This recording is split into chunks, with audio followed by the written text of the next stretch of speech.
Hi friends, welcome to Dhana's vlog channel.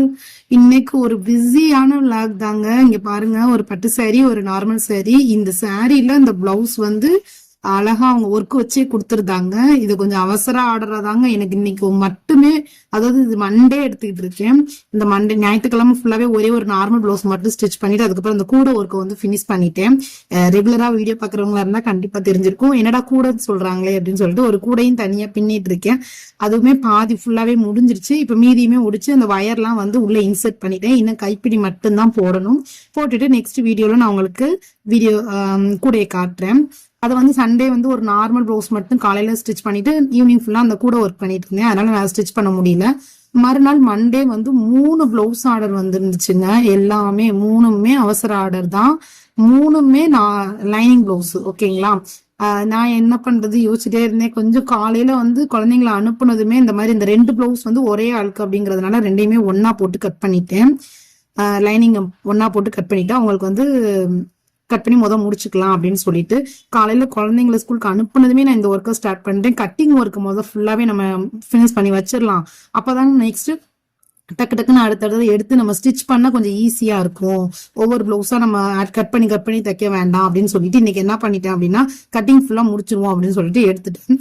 இது பாருங்க, இது பிகினரா இருந்தா இது உங்களுக்கு ரொம்ப யூஸ் ஆகும். இந்த மாதிரி சாரீலே அப்படியே டிசைன் கொடுத்துட்டாங்க. இதை நான் எடுக்கிறதுக்கு வந்து மேல போட்டு என்னால கட் பண்ண முடியல. நான் லைனிங் மட்டும் கட் பண்ணிட்டு எந்த பீஸ் எங்கெங்க வரும்னு சொல்லிட்டு ஃபுல்லா கீழே படுத்து தரையில உருண்டாச்சுங்க. இன்னைக்கு நானு கழுத்து வந்து உங்களுக்கு கரெக்டா வைக்க முடியல. எவ்வளவு அட்ஜஸ்ட்மெண்ட் பண்ணணும் அப்படிங்கிறது அட்ஜஸ்ட்மெண்ட் எல்லாம் பார்த்து நம்ம ஸ்டிச் பண்ணும்போது அட்ஜஸ்ட் பண்ணிக்கலாம்னு சொல்லிட்டு அது மேல எல்லா கிளாத்தையும் கரெக்டா போட்டு கட் பண்ணிட்டேன்.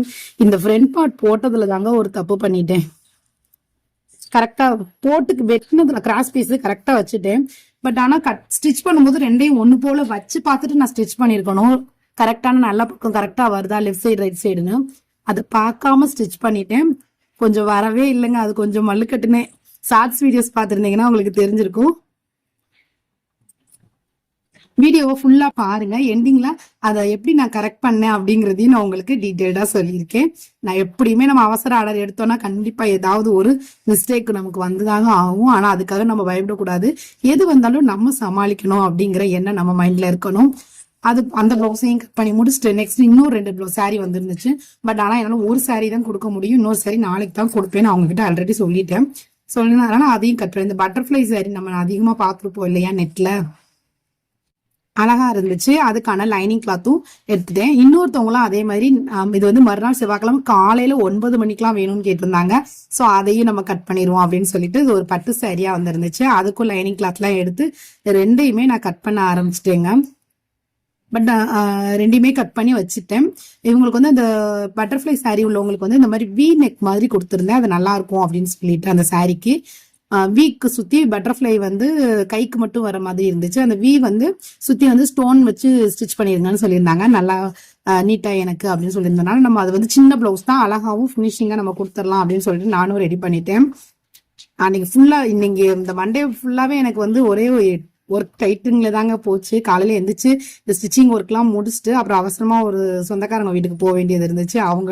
அவங்க வீட்டுக்கு போயிட்டு வந்து அதுக்கப்புறம் தான் நான் பிளவுஸை ஸ்டிச் பண்ணவே ஆரம்பிச்சேன். இந்த 2 பிளவுஸையுமே எப்பயுமே மார்னிங் மட்டும் தான் ஸ்டிச் பண்ணுவேன்னு உங்களுக்கே தெரியும்.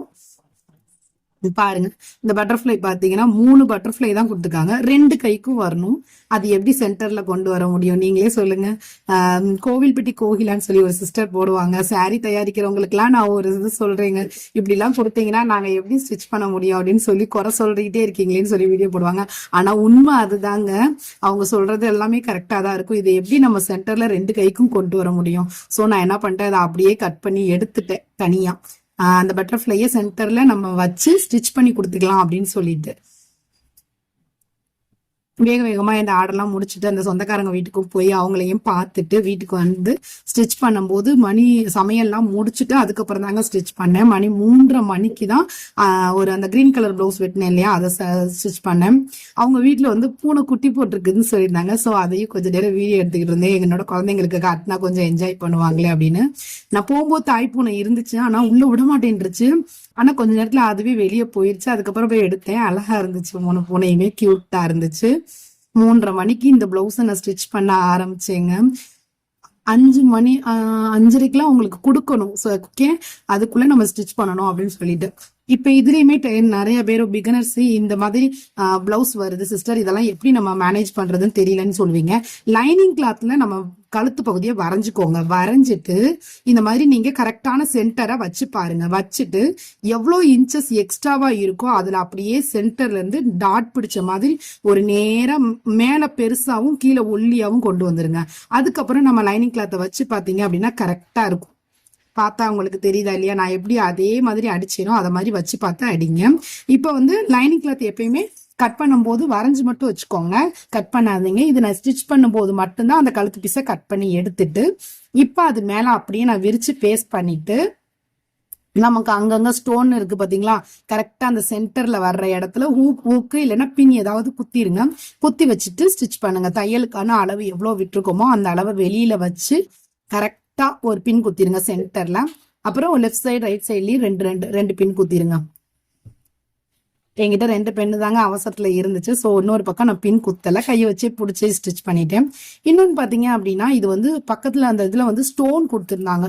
ஸோ நார்மலா வந்து நம்ம மிஷின்ல வந்து தைக்க முடியாது, அதை ஃபூட்டரை வந்து சேஞ்ச் பண்ணணும். இது வந்து 3 in ஃபூட்டர்னு சொல்லி நம்ம வச்சு பார்த்தோம் இல்லையா. நான் அந்த மாதிரி ஸ்டோனுக்கு இந்த மாதிரி பிளவுஸ் யூஸ் பண்ணும்போது மட்டும்தான் இந்த ஃபூட்டரை நான் சேஞ்ச் பண்ணி அடிப்பேன். 3 in ஃபூட்டரை அதை மட்டும் சேஞ்ச் பண்ணேன். அதை சேஞ்ச் பண்றதுக்கு அப்பெல்லாம் என் கையில எதுவுமே இல்லை. அவசரத்துக்கு மணி 3:30 அதை தாண்டிடுச்சு, நம்ம 5:00க்கெல்லாம் கொடுக்கணும் அப்படின்னு சொல்லிட்டு பக்கத்துல பாத்தீங்கன்னா குசி பின் இருந்துச்சு. வல்லவனுக்கு புல்லும் ஆயுதம்ன்ற மாதிரி அந்த குசி பின்னை வச்சு அந்த இதை ஓப்பன் பண்ணிட்டு 3 in ஃபூட்டரை மாட்டிட்டு நான் வந்து அந்த ஸ்டோன் பக்கத்துலயே ஒட்டினாப்ல 3 in ஃபூட்டரை யூஸ் பண்ணி மெல்ல தையல் போட்டுட்டே வந்தேங்க. நிப்பாட்டி ஸ்டிச் பண்ணுங்க, இல்லைன்னா ஊசியும் உடஞ்சிரும். ஓகேங்களா? அந்த 1/4 இன்ச்சுக்கு நம்ம தையலுக்கான அளவு விட்டுருக்கதை மென்ஷன் பண்ணியே சுத்தி அப்படியே தையல் கொடுத்துக்கிட்டே வந்தேன். பின்னும் வந்து மாறிடாம கரெக்டா அந்த அளவு மாறிடாம நீட்டா தையல் கொடுத்துட்டே வாங்க. நம்ம அந்த 1/2 இன்ச்சு பிடிச்சதுனாலதான் அந்த கரெக்டா அந்த கழுத்து பகுதி நமக்கு சூப்பரா வந்திருந்துச்சு. பிகினர் நிறைய பேர் கழுத்து அகலமா இருக்கு, இது எப்படிடா நம்ம ஸ்டிச் பண்றது, ஆனா கஸ்டமரோட கழுத்து சின்னதா இருக்கே அப்படின்னு யோசிச்சீங்கன்னா இந்த மாதிரி ரெடிமேட் பிளவுஸுக்கெல்லாம் கழுத்து இந்த மாதிரி சென்டர்ல ஒரு டாட் பிடிச்சி ஸ்டிச் பண்ணீங்கன்னா கரெக்டா இருக்கு. இதையுமே நானும் யூடியூப் சேனல் பார்த்துதான் எப்படி பண்ணலாம் அப்படின்றத டிப்ஸ் பார்த்துட்டு அதுக்கப்புறம் நான் ஸ்டிச் பண்ண ஆரம்பிச்சேன். இப்ப என்ன பார்த்து நிறைய பேர் நீங்களும் கத்துக்குவீங்கன்றதுனாலதான் நான் என்னோட வீடியோஸ்ல உங்களுக்கு எக்ஸ்பிளைன் பண்றேன். எக்ஸ்ட்ரா கிளாத் எல்லாம் கட் பண்ணிட்டு அந்த சென்டர்ல சின்ன சின்ன அர்க்காத் கொடுத்துருங்க. அர்க்காத் கொடுத்துட்டு அதை அப்படியே திருப்பும் போது நம்மள அந்த லைன் அந்த பிளவுஸ்ல உள்ள கழுத்து பீஸ் கரெக்டா நீட்டா உங்களுக்கு வந்துருந்துச்சுங்க. எனக்கு நீங்களும் இதே மாதிரியே சேஞ்ச் பண்ணி அடிச்சு பாருங்க. 3 in ஃபூட்டர் யூஸ் பண்றது ரொம்ப ரொம்ப யூஸ்ஃபுல்லா இருக்கும். இந்த மாதிரி ஸ்டோன் பிளவுஸுக்கு, ஆரி ஒர்க் பிளவுஸ்க்குலாம் இந்த 3 in ஃபூட்டர் சேஞ்ச் பண்ணி அடிக்கும் போது ரொம்ப யூஸ்ஃபுல்லா இருக்கும். எனக்கு அடிக்கடி அதையே நம்ம போட்டுக்கலாம், பட் என்னன்னு தெரியல, அந்த மாதிரி அதையே போட்டு ஸ்டிச் பண்ணும்போது எனக்கு வந்து துணி வந்து சுருக்கம் கொடுத்துக்கிட்டே இருக்கு. அது எதுனாலன்னு தெரியல, இல்லைன்னா வேற ஏதாவது ஃபூட்டர் சேஞ்ச் பண்ணி வாங்கணும்னு இருக்கேன். இப்போதைக்கு அதுக்கு வாங்கக்கூடிய நேரம் இல்லைன்றதுனால நான் வாங்காமலே அதை வச்சு அட்ஜஸ்ட் பண்ணிட்டு இருக்கேன். திருப்பி நார்மல் ஃபூட்டரை வந்து சேஞ்ச் பண்ணிட்டு பிளவுஸை வந்து ஃபினிஷ் பண்ணிட்டேங்க. அது ஒண்ணுக்கு மட்டும்தான் நமக்கு தேவைப்பட்டுச்சு. முன்னாடிலாம் அந்த டிசைன் கொடுக்கல, பேக் பார்ட்டுக்கு மட்டும்தான். பாருங்க இப்ப கழுத்து பீஸ் அடிச்சு திருப்பி சூப்பரா நீட்டா கொண்டு வந்தாச்சு. கஸ்டமரும் சாட்டிஸ்ஃபேக்ஷன், நானும் சாட்டிஸ்ஃபேக்ஷன். கடைசியில இதுதாங்க நடந்துச்சு. என்ன பிரச்சனைன்னு பாத்தீங்கல்ல, ரெண்டுமே கழுத்து பகுதி ஒன்னா வரல. நல்ல பக்கம் கெட்ட பக்கம் லெஃப்ட் சைடு ரைட் சைடு கரெக்டா வரலங்க ஃப்ரண்ட் பீஸ்ல. ஐயோ என்னடா பண்றது, அவசர ஆர்டர் நம்ம எடுத்தாலே ஏதாவது ஒரு சொதப்பல் ஏற்படுறதே. லைனிங் கரெக்டா இருக்கு, பட் அந்த பீஸ் பாத்தீங்க அப்படின்னா கெட்ட பக்கமா வருதுங்க. ஒன் சைடு அடிச்சு திருப்பிட்டேன், அதுக்கப்புறம் தான் இன்னொரு சைடை பாக்குறேன். இங்க பாருங்க ராங் சைடா வருது. கொஞ்ச நேரம் உட்காந்து யோசிச்சுட்டே இருந்தேன் என்ன பண்றதுன்ட்டு. அப்புறமேட்டு பாத்தீங்க அப்படின்னா பட்டி பீஸ்க்காக கொஞ்சம் பீஸ் வெட்டியிருந்தேன். பட் அது வந்து என்னன்னா கரெக்டா பட்டி அகலத்துக்கு நான் வெட்டல. நமக்கு நல்லதுலயும் ஒரு கெட்டதுலயும் ஒரு நல்லது மாதிரி அந்த பட்டி பீஸ் வந்து என்னாச்சு அப்படின்னா கொஞ்சம் பெருசாவே வச்சிருந்தேன். ஸோ அந்த பீஸ்ல அப்படியே கரெக்டா பட்டிக்கு நம்ம வெட்டின பீஸ் தூக்கி இந்த ஃப்ரண்ட் பார்ட் திருப்பியும் கட் பண்ணி நான் ஸ்டிச் பண்ணேங்க. இதுதான் இன்னைக்கு நடந்த விஷயமே. பாருங்க, பட்டிக்காக இவ்வளோ பீஸ் விட்டுருந்தேன். நம்ம எப்பயுமே பட்டிக்கு வந்து கரெக்டான அளவு நான் கட் பண்ண மாட்டேன், அது உங்களுக்கே தெரியும். அது இன்னைக்கு எவ்வளோ யூஸ்ஃபுல்லா இருந்திருக்குன்னு நீங்களே பார்த்துக்கோங்க. அதனாலயே எப்பயுமே எக்ஸ்ட்ரா கிளாத் நிறைய இருந்துச்சுன்னா அந்த பட்டிக்கு பெருசாவே எடுத்துட்டு வந்துடுவேன். ஸ்டிச் பண்ணும்போது தான் அந்த பட்டி கிளாத்தை கரெக்டா வந்து அளவு எடுத்து ஸ்டிச் பண்ணுவேன். எப்பயுமே அப்படிதான் பண்ணுவேன். அது இன்னைக்கு எனக்கு எவ்வளவு யூஸ்ஃபுல்லா இருந்திருக்கு. நல்ல வேலை ஒரு கஸ்டமரோட பிளவுஸ வம்பாக்க பார்த்தேனே அப்படின்னு சொல்லி எனக்கு மைண்டே அப்செட் ஆயிடுச்சு. அதுக்கப்புறம் நல்ல வேலைடா சாமி, இதை வந்து அப்படியே பட்டி பீஸ்க்கு வச்சுக்கலாம்னு சொல்லிட்டு அந்த ஃப்ரண்ட் பார்ட்டை எடுத்து வச்சுட்டு இந்த ஃப்ரண்ட் பார்ட்டை ஸ்டிச் பண்ணி அவங்களுக்கு பிளவுஸையும் சூப்பரா ஃபினிஷ் பண்ணி கொடுத்துட்டேங்க. எனக்கு ரொம்ப ரொம்ப ஹாப்பியா இருந்துச்சு. பார்க்கவும் நீட்டா வந்திருந்துச்சு பிளவுஸ். சூப்பரா 2 பக்கமே லெஃப்ட் சைடு ரைட் சைடு கொண்டு வந்துட்டேங்க. ஒரு வழியா நம்ம தப்பு பண்றோம் அப்படிங்கிறது வேற. தப்பு பண்றப்ப நம்ம மைண்ட் சிதற விடாம அதுக்கு என்ன செய்யலாம் அப்படிங்கறத நம்ம பொறுமையா யோசிச்சோம் அப்படின்னா அதுக்கான வழி அதுலயே இருக்குங்க. கைப்பகுதியிலயும் கரெக்டா அந்த மாங்காய் வர்ற மாதிரி சென்டர்ல கொண்டு வர மாதிரி கரெக்டா அடிச்சு திருப்பிட்டு முந்தி அடிச்சு கொடுத்து பிளவுஸையும் நீட்டா ஃபினிஷ் பண்ணி அவங்களுக்கு இன்னைக்கு கொடுத்துட்டேங்க. எனக்கு ரொம்ப ரொம்ப இன்னைக்கு ஒரு டஃப்பான டேவா இருந்துச்சு ஸ்டிச்சிங் பொறுத்த வரைக்கும். இன்னும் ஈவினிங் ஒரு 9 o'clock இன்னொரு பிளவுஸும் அந்த பட்டர்ஃப்ளை பிளவுஸ் கட் பண்ண இல்லையா, அதையுமே இன்னைக்கு ஈவினிங்குள்ள நான் கொடுக்கணும். அதனால என்னால ஃபுல் வீடியோ எடுக்க முடியல. லைட் லைட்டா அப்பப்போ எடுத்திருக்கேன், அவ்வளவுதான். இனிமேல் தான் அந்த பிளவுஸை கட் பண்ணி அவங்களுக்கு கொடுக்கணும். நாளைக்கு காலையில 9 மணிக்குள்ள இன்னொரு பிளவுஸும் கொடுக்கணும். பாருங்க எப்படி இருக்குன்னு சொல்லுங்க. கமெண்ட்ல மறக்காம கண்டிப்பா எனக்கு கமெண்ட் பண்ணுங்க. பிளவுஸ் எப்படி இருந்துச்சு, என்னோட ஃபினிஷிங் எப்படி இருக்குன்னு சொல்லிட்டு. கரெக்டா சென்டர்ல அந்த மாங்காய் வர்ற மாதிரி வச்சு பின்னாடியும் இந்த டிசைன் கம்ப்ளீட்டா சூப்பரா வந்துருந்துச்சுங்க. சாரியும் அழகா இருந்துச்சு.